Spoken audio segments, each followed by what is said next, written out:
もう一番最初からめちゃめちゃいい表現だなって思うんですけど、この余裕がないっていうのを日常会話の中でどういう風に使うかっていうと、ずっと話そうと思ってた、きっと私たち合わないね。合う、合わないっていうのは日本語でめっちゃ使う表現なんですけど、何々てくれるっていうのは somebody does something for me っていうことになりますよね。やっほー、皆さんこんにちは、くみです。今回の動画も見に来てくれてありがとうございます。今回はちょっといつもと違う動画をやっていきたいと思います。今回は日本語の歌を使って楽しく日本語を勉強していこうっていう動画です。私はね、ちなみに全然日本語の歌を聴かないんですけど、だけど私がなんでこの企画をしようかと思ったかというと、私が普段英語を勉強するときに好きな勉強方法が洋楽、英語の歌を使って英語を勉強するっていう方法なんですよね。今日ちょっと実際に持ってきたんですけど、これ私がね、普段使ってる勉強用のノートなんですけど、ちょっと恥ずかしいんだけど、はい、私もこういう感じで歌詞を全部書いて、その歌詞の下に、日本語訳を自分でやってみたりとか、知らなかった単語とかを日本語で書いたりとかね、していってます。で、もういろんなワンダイレクションとかテイラー・スウィフトとか、私はもうずっと好きだった歌手の曲を書きまくって、で歌えるようになるまで何回も何回も歌ってっていう練習をしてました。この勉強方法のいいところはまず楽しい。私は洋楽を聴くのが本当に好きなので、自分が楽しみながらできる勉強方法っていうのが一番いいと思うので、洋楽を使ってね、いろんな単語も勉強できるし、新しい文法も勉強できるし、発音も勉強できるし、もう本当にいいことばっかりなんですよね。私がいつもやってる勉強方法を皆さんに紹介することで、みんなもね、楽しんで日本語の歌を使って日本語を勉強してもらえたらいいなと思って、この動画を撮っていきたいと思います。みんなは普段 J-POP 聞きますかね？日本のアニメの歌とかだったら結構世界的にも有名なのかなって思うんですが、今回私がみんなと一緒に勉強するために選んだ曲はこの歌です。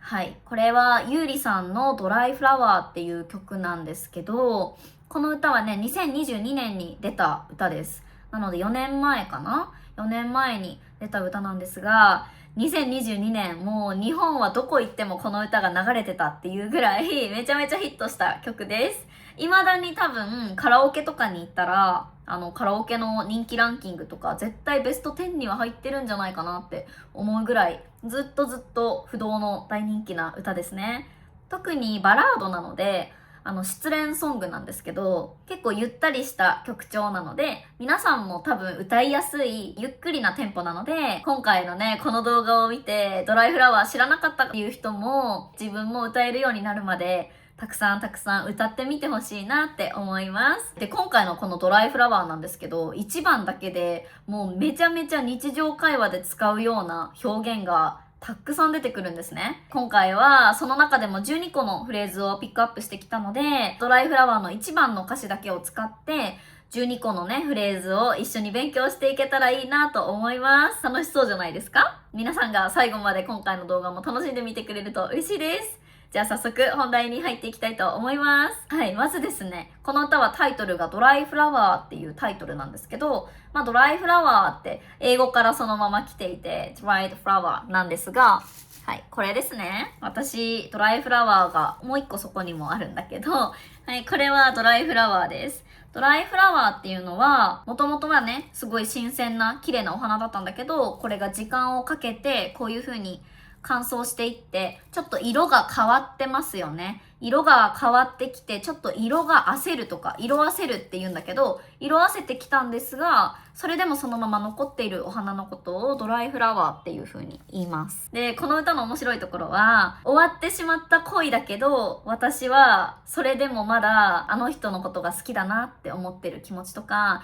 あの人のことが忘れられないなって思ってる。その気持ちがずっと残ってる。っていうのがドライフラワーとかけていて、すごい面白い比喩表現になってるんですね。比喩っていうのはめっちゃ難しい言葉だけどみんな知ってるかな？物事の例えって比喩表現って言うんですけど、終わってしまった恋愛だけどそこに対してまだ気持ちがずっと残ってるっていうのと、このドライフラワーの花がずっと枯れても残ってるっていうのをかけてるんですよね。めっちゃ面白いですね。この歌はさっきも言ったんだけど、日本でめっちゃ大ヒットしてて、世界的にも多分 TikTok とかでバズってたので、知ってる人もいるんじゃないかなと思います。私のインスタグラムのストーリーでドライフラワー知ってる人ってアンケートをね、ちょっとやってみたんですけど、そしたら結構半分くらいの人は知ってるって答えてくれたので、皆さんもちょっと馴染みのある曲かなと思っています。この歌の内容は失恋ソングなので、別れた恋人のことをね、思い出して歌ってる歌なんですよね。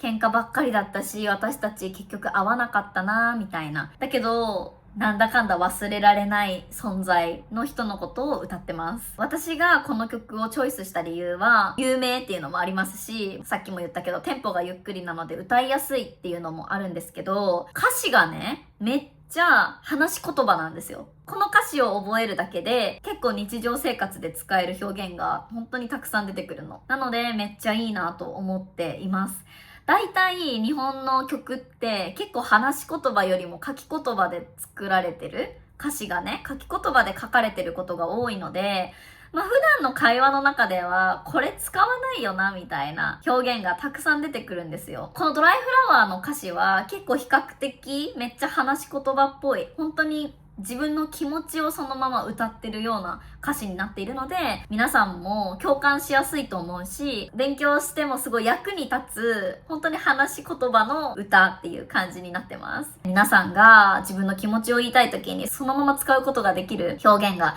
たくさんあるので、ぜひぜひ覚えてもらえたらなと思ってこの歌を選びました。じゃあね、早速まず1番のちょっとずつ段落ごとに一緒に解説していこうかなって思います。パソコンにね、歌詞があるのでちょっとこれ見ながら話していきますね。はい。じゃあまず一番最初。で、この曲をね、本当は流したいんですけど、流してみんなにも聴いてもらいたいんだけど、著作権的に流せないんですよね。なので、私が歌うのだったら OK らしいので、私歌いますね。頑張ります。はい。じゃあ一番最初から、まずね、一番最初の4行の歌詞を歌いたいと思います。多分私じゃなくていいね、余裕のない二人だったし、気づけば喧嘩ばっかりしてさ、ごめんねっていう歌詞になります。もう一番最初からめちゃめちゃいい表現だなって思うんですけど、最初ね、多分私じゃなくていいねっていう歌詞から始まってます。これさ、みんな意味わかりますか？何々じゃなくていいっていうのは、何々ではなくてもいいっていうののめっちゃカジュアルバージョンなんだけど、何々ではなくていいってね、it doesn't have to be っていう意味になるんですが、私じゃなくていいってことは、つまり it doesn't have to be me っていうことですよね。そう。なので、ここで何が言いたいかっていうと、I'm not the one for youってすごい自分からちょっともう諦めてるというか、すごい切ない気持ちを歌っています。私である必要あるみたいな、そういう感じで最初始まってるんだよね。めっちゃ切ない歌詞だなって思うんですけど、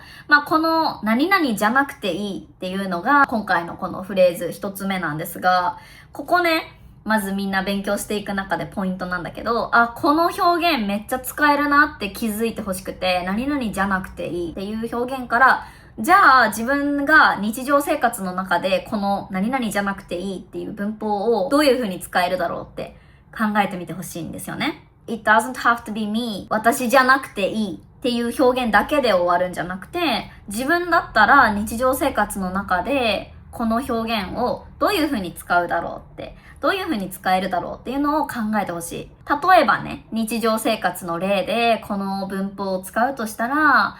It doesn't have to be expensive 高くなくていいよっていう感じですね。彼氏とクリスマスプレゼントの交換をしようってなりました。で、私が彼氏に、プレゼントは高くなくていいよ、気持ちだけで嬉しいからっていう感じで、高くなくていいよ It doesn't have to be expensive っていう感じだったりとか、 It doesn't have to be today 今日じゃなくていいよ、別に明日でも大丈夫だよっていう感じでね、使えたりとか、完璧じゃなくていいよっていうのもめっちゃ使うね。 It doesn't have to be perfect こういう意味です。なので、本当によく使う表現なんですよね。何々じゃなくていい。何々ではなくていいはめっちゃもっと教科書的な日本語で書き言葉っていう感じですね。何々ではなくていいって日常会話で使うことは珍しいかな。私は絶対ないですね、普段。このじゃなくていいっていう表現もぜひ皆さん覚えてくれると嬉しいです。切ない歌詞です。もう最初からめっちゃ切ない歌詞だね。じゃあ次。余裕のない二人だったし、余裕っていうのは room とか space の意味なんですが、余裕がないってことは、つまりもういっぱいいっぱいなんですよ。これめっちゃ便利な言葉なんだけど、余裕がないっていうのは時間的にも精神的にももう金銭面的にもいろんなことに使うことができます。余裕がない二人だったしってつまりどういうことが言いたいかっていうと、もう we were just overwhelmed っていう感じかな。この歌詞で言うと、二人とももう精神的にも自分のことでいっぱいいっぱいだった。余裕がなかった。みたいな感じなんじゃないかなって思います。この余裕がないっていうのを日常会話の中でどういう風に使うかっていうと、最近仕事が忙しくて余裕がないんですっていう風に使ったりとか、今金銭的に余裕がなくて節約生活してますって言ったりとか、そうだね。あとは、心に余裕がない人は人に優しくできないよねっていうような感じで使ったりとか、本当にいろんな方面でこの余裕がないっていうのを使うことができるので、逆の言葉で余裕があるっていうのもよく使います。例えば、年上の彼って精神的にも金銭的にも余裕があってめっちゃかっこいいなっていう風に言ったりとか、余裕があると余裕がないですね。私も余裕がある人になりたいなって思いますね。次の歌詞は、気づけば喧嘩ばっかりしてさ、ごめんねっていう歌詞ですね。気づけばっていうのもすごく次のフレーズでいいなって思ったところなんですけど、フレーズの3つ目ですね。気づけばっていうのは When I realized before I knew it っていう感じの意味なんですが、この気づけば喧嘩ばっかりしてさっていうのを英語に訳すと Before we knew it, we were always fighting っていう感じですよね。もう、気がついたら私たちまた喧嘩してるみたいな。気づけばとか気がついたらみたいな感じが似てる表現でよく使う表現ですね。わってふと気づいた時に使う表現ですね。日常会話の中ではどっちかというと気づいたらの方がよく使うかなと思います。私だったら多分もう気づいたら私たちずっと喧嘩しててさみたいな感じで、私だったら気づいたらを使うかな。でも気づけばっていうのもめっちゃ使える表現です。で、これを日常会話でどういう風に使うかっていうと、気づけばもう12月だ。2026年も終わっちゃうね。みたいな感じで話したりとか、日本語の勉強に集中しすぎて、気づけばもう3時間経ってましたって言ったりとかね。こんな感じで、もうふと気づいたらっていう意味です。時間がね、すごい早く過ぎてしまった時とか、無意識的に何かをしてた時とかに使うことができます。この歌だったら無意識だったけど気がついたら私たちずっと喧嘩するような仲になってしまったよねっていう感じで歌ってるんですね。次のフレーズはこの喧嘩ばっかりしてさのばっかりだね。ばっかりもめっちゃ使う表現ですね。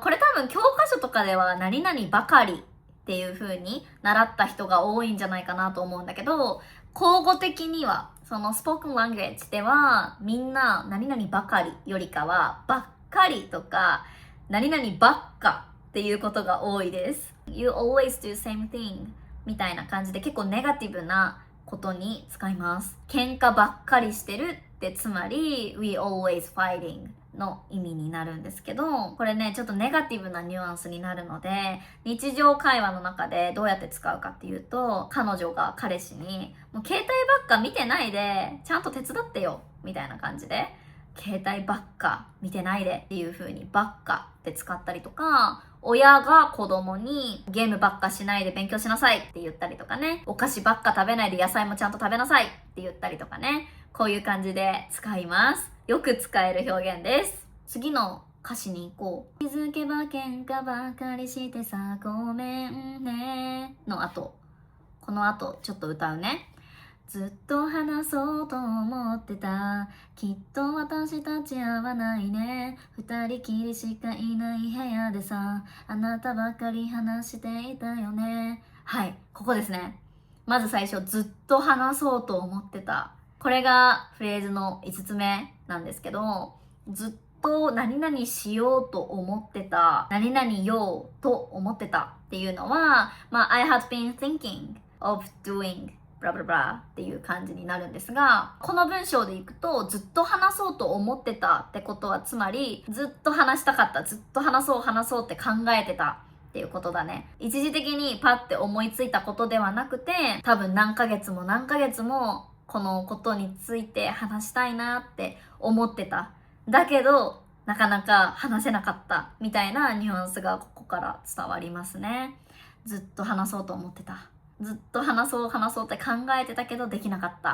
っていう感じだね。これを日常生活の中で使うと、このレストランずっと行こうと思ってたんだよねっていう風に使ったりとか、なんかさっきと同じだけど、別れ話とか何か大切な話をする時の一言目、切り出しのセリフとして、ずっと話そうと思ってたんだけど、とか、ずっと聞こうと思ってたんだけど、みたいな感じで一番最初につけるんですよね。例えばね、彼女が、ずっと話そうと思ってたんだけど、みたいなことを言うと、彼氏側からしたら、やばい、別れ話されるかもって思ったりとか、ちょっとなんかネガティブな悪い話をされるかもって思ったりとか、ちょっとシリアスな感じが伝わるかなと思います。これめっちゃ便利ですね。何かを切り出す時の前置きって感じだね。相手はこれ言われるとちょっと、なんだろうってちょっと構えるよね。こんなこと言われたら。私も多分怖いと思う。こんなこと彼氏に言われたら、ずっと話そうと思ってたんだけど、みたいな言われたら、何って、なんか悪いことかな、何したっけみたいな感じですね。はい。よく使えます。次。きっと私たち合わないね。すごい切ない歌詞ですね。合う、合わないっていうのは日本語でめっちゃ使う表現なんですけど、合うっていうのは match のことですね。で、合わないってことは don't match のことですね。この合う、合わないはめっちゃ使えるんですけど、人にも物にも時間とかにも万能に使えますね。私たちの性格が合わない。って言ったり、価値観が合わないとかも言うし、新しい仕事を始めたけど、この仕事は私に合いませんって言ったりとか、デートに行きたいけど、デートの時間を決めてる時とかに、私は土曜日が空いてるけど、彼は土曜日は仕事。彼は日曜日が空いてるけど、私は日曜日予定があるとかだったら、全然時間合わないね、みたいな感じで使うことができます。はい。で、ここの歌詞で、きっと私たち合わないねってことは、つまりどういうことかというと、We are just not right for each other っていう意味だよね。I don't think we really work together とか、そういう感じで言えるんかなと思います。めっちゃ切ない表現です。合う合わないは何でもいろんな状況で使うことができるので、皆さん覚えておくと便利かなと思います。でね、ここで多分上級者の人だったら、あれ似合うっていう言葉も聞いたことあるぞみたいな。で、じゃあ似合うっていう言葉とこの合うっていうのの何が違うんだろうとかね、そういうのも派生させてどんどん考えていけるとめっちゃいいなって思うんですけど、そう、なのでこんな感じで私みたいにノートにね、歌詞を書いた時に合うっていう単語を見つけて合うっていうのを書いたとして、じゃあその下にじゃあ似合うっていう単語はどんな時に使うんだったっけみたいな自分で書いて、その違いとかもね説明とかできてたらめっちゃいいんじゃないかなって思います。はい、皆さんはちゃんと説明できますかね。合うと似合うの違い分かりますか？じゃあ次、二人きりしかいない部屋でさ、何々きりっていうのは only とか just みたいな感じで数をねすごい強調する表現なんですけど、例えば一人きりっていうと all alone っていう感じだし、二人きりっていうと just the two of us っていう感じですね。何々しかないっていうのは only っていう意味になるよね。二人きりしかいない部屋でっていうことはつまり only two of us in this room っていう感じになるよね。このしかもでさーっていうのがめっちゃ話し言葉っぽいよね。二人きりしかいない部屋でさ、これ歌詞なんですけど、でさとかめっちゃカジュアルな接続詞っていうか、本当に話し言葉として私たちが普段使ってるような言葉、口調なので、すごいいいなって思います。次の歌詞は、あなたばかり話していたよねか。この部屋の中に本当に二人っきりなの。私と彼だけ。で、その空間の中で、私じゃなくてもう彼ばっかり話してたってことだから、つまり You are the one who always talking この感じ。私は全然話してない。彼ばっかりずっと話してる。もうこの歌詞からすごい終わりかけのカップルみたいな感じがちょっと伝わってくるよね。終わりかけのカップルのちょっと気まずい感じだね。次の段落ちょっと歌ってみます。もしいつかどこかで会えたら今日のことを笑ってくれるかな。理由もちゃんと話せないけれどあなたが眠った後に泣くのは嫌。はいっていう感じかな。もしいつかどこかで会えたらっていうのから始まってるんですけど、まあもし何々たらっていうのはよく使う表現ですよね。if っていう意味ですね。はい。で、まあこのもしいつかどこかで会えたらっていうのを、まあ直訳すると if someday somewhere we could meet again になるね。はい。まあ日本の家庭の表現 if の時にね、よく一番使う表現でもしっていうのを使います。もし何々たらですね。いつかっていうのは someday だし、どこかでっていうのは somewhere になります。なんか実現するかどうかわかんない。実際に起こるかどうかわかんないけど、ちょっと夢見てる感じだね。またもしどこかで私たちが会えたとしたらって家庭の話をしてるんですよね。このもし何々たらっていうのは日常生活でもよく使うんですけど、どんな時に使えるかっていうと、もし時間があったら連絡してねって言ったりとか、もしよかったら一緒に行かない？もし大統領になったら何する？もし猫になったら何する？みたいな感じで、家庭の話をするときに使いますね。あとは、もし雨が降ったら、明日は中止になりますとかさ、もし日本に来たら絶対会おうね、みたいな感じです。めちゃめちゃ使える表現なので、これは絶対に自分で文章を作れるように皆さんしといてください。次の文は、今日のことを笑ってくれるかなか。もしいつかどこかで会えたら今日のことを笑ってくれるかなって言ってます。この何々てくれるかなっていうのは今日ね紹介したいフレーズの9つ目になるんですが、何々てくれるっていうのは somebody does something for me っていうことになりますよね。てくれる、感謝とかのニュアンスが入りますよね。てくれるってくれるかななので I wonder、ちょっと考えてるんですよね。もし私たちがまた会えたら I wonder if you would laugh about today みたいな感じ。あなたは今日のことを思い出して笑ってくれるかなって考えてますね。ちょっと柔らかい感じで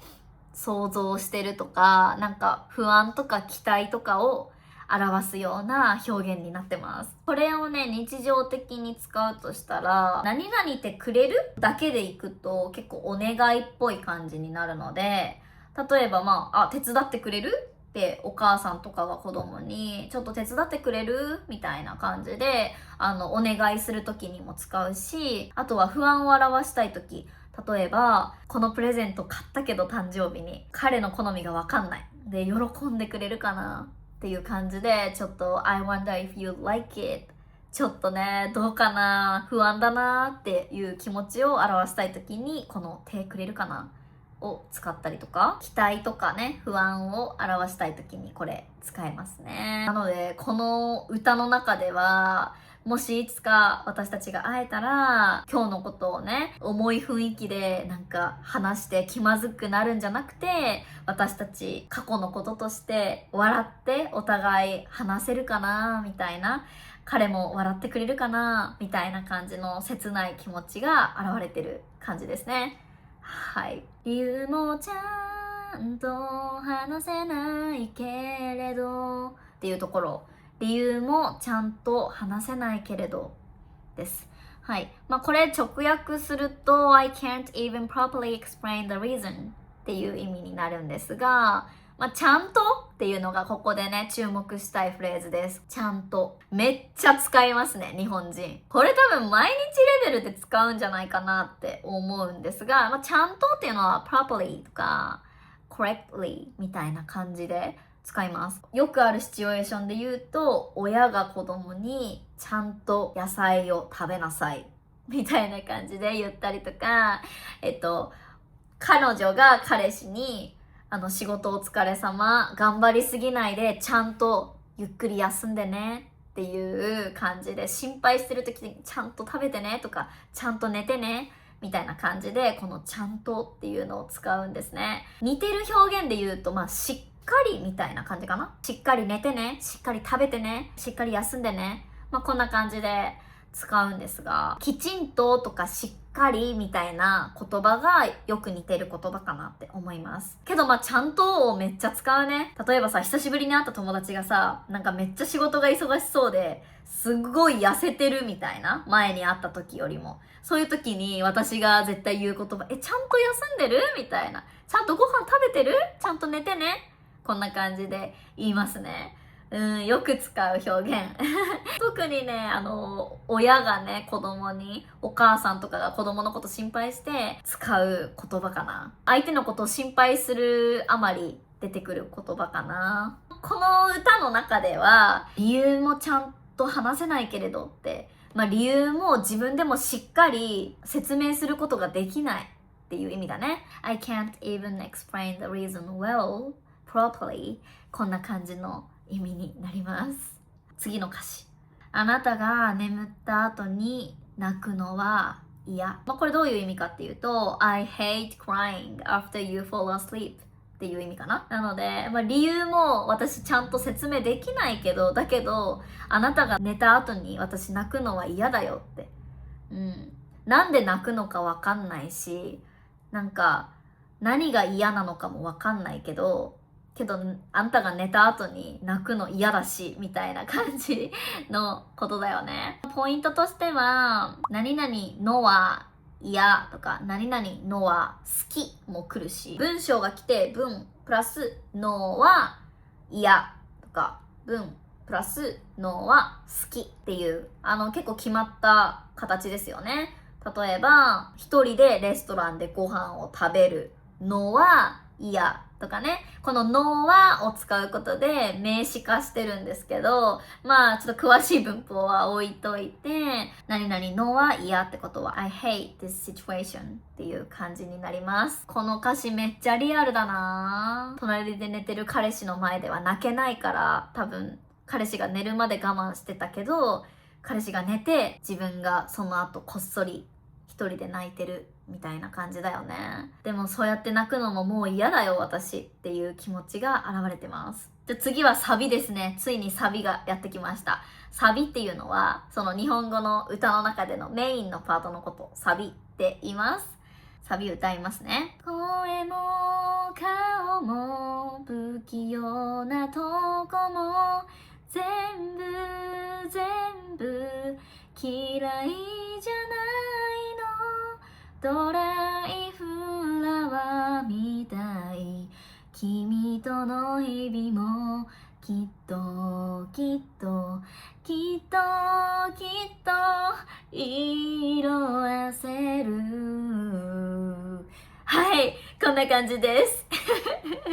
ちょっと歌うの緊張しますねまず最初ですね。サビの一番最初、声も顔も不器用なとこも全部嫌いじゃないのって言ってます。声も your voice、 顔も your face、 不器用なとこもめっちゃ使う表現なんですけど、この不器用っていうのは手先とかにも使えるし、人の性格とかにも使うんですけど、不器用っていうのはね、なんて言ったらいいんだろうな、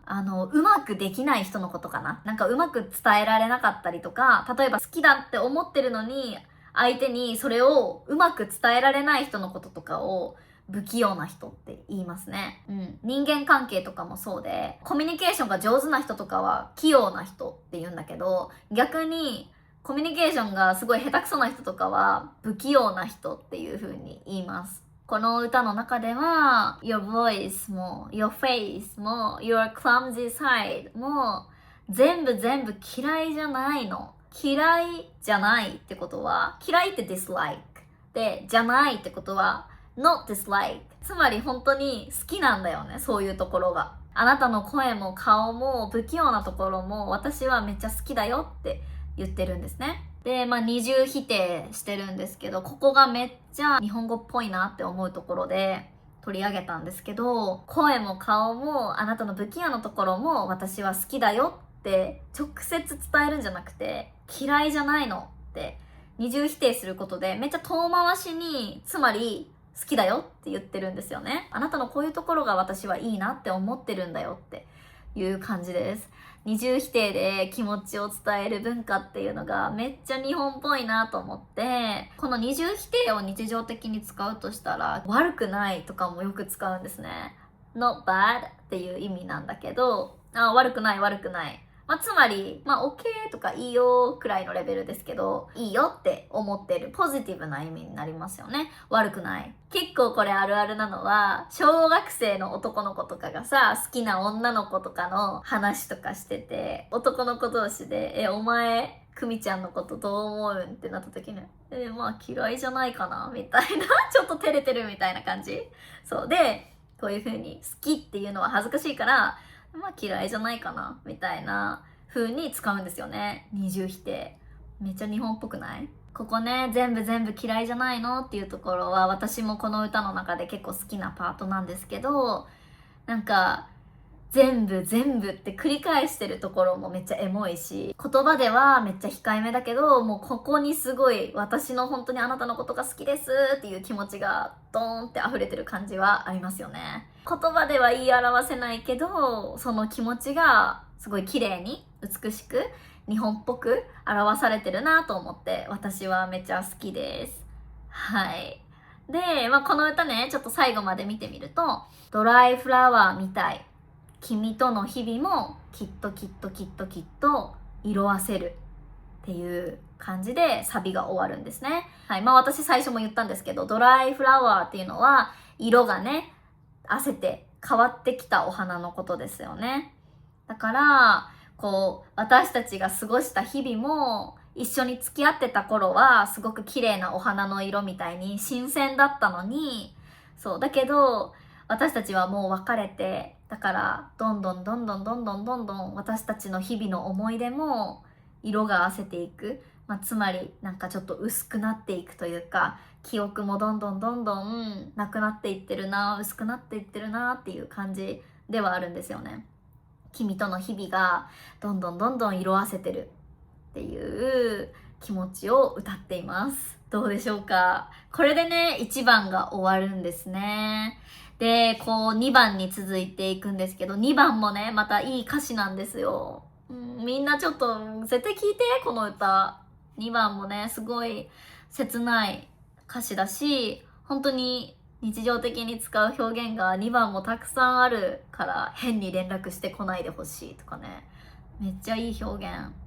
そう。今回はこんな感じで12個のね、フレーズを紹介しました。どうだったでしょうか？普段日常生活の中で使えそうな表現があったんじゃないかなって思います。この12個の表現はマジでよく使える表現なので、しかも会話の中で使える表現なので、皆さんぜひ覚えて、そして自分で文章を作れるぐらいまでちゃんと練習してください。よくありがちなのが、これを勉強して、この動画を見て、例えば何々ばっかりっていうのを勉強したとするじゃん。何々ばかりじゃなくて何々ばっかりって言うんだなみたいな。それだけだったら多分使えないんですよね。次思った時に。使おうって思った時に出てこないんですよね。で、それをどうやって出てくるようにするかっていうと、本当にもう繰り返し自分の口からそれをプロデュースする練習しないと出てこないので、はい。なので、自分で文章を作って、この歌でもいいので、歌いながら自然にこの表現が口から出てくるまで練習してみてください。皆さんもこの歌ぜひ聴いてもらって、皆さんがたくさん気に入ってくれたら嬉しいです。私もこの歌はカラオケに行ったら絶対歌うぐらい好きな歌ですね。歌で覚えるっていうのはめっちゃいい方法ですよね。楽しみながら。しかも忘れにくいと思います。こうやって、今日やったみたいに歌詞を全部ね、一旦理解して、日本語とか英語とかね、自分の言語を使いながらでいいので、一回理解することで、もう歌詞を覚えてしまったら、忘れにくいと思うんですよ。教科書とか単語帳で、例えばね、この余裕がないっていうのが、no room, no space みたいな感じで出てくるじゃん。で、それを見ても、多分次使えるようにならなくて、余裕のない二人だったしっていう歌詞と一緒に覚えることで、余裕がないっていうのはつまり we are overwhelmed っていう意味だったなとか、歌詞と一緒に覚えることでこの表現が忘れにくくなると思うので、今回のね、この歌で練習するっていうのは皆さんにもぜひ取り入れてもらいたい勉強方法です。結構中級者上級者向けの勉強方法かなとは思うんですけど、初級の方にはね、ちょっと難しいかもしれませんね。でも、なんか中上級者の方で、日本語の勉強、ちょっと行き詰まってるなとか思ったら、ぜひこういう歌でね、勉強してみるっていうのもいい方法だと思うので、皆さんの勉強方法の中に取り入れてみてください。ということで、今回の動画はこんな感じで終わろうかなと思います。皆さんぜひコメントで、今日使ったフレーズ、12個のフレーズのどれかを使ってメッセージを送ってくれたら嬉しいです。自分で文章を考えてみて送ってくれたら私がちょっとチェックしてコメントで返そうかなと思います。今回の動画も最後まで見てくれた皆さん本当にありがとうございます。今回の動画はどうだったでしょうか？ぜひね、今回の動画もいいなと思ったら、グッドボタンとチャンネル登録とコメントを残してくれると嬉しいです。またね、もしこの動画が好評だったら、次この曲でやってみてほしいですっていうリクエストがあったら、ぜひぜひ待ってます。はい、じゃあまた次の動画でお会いしましょう。バイバイ。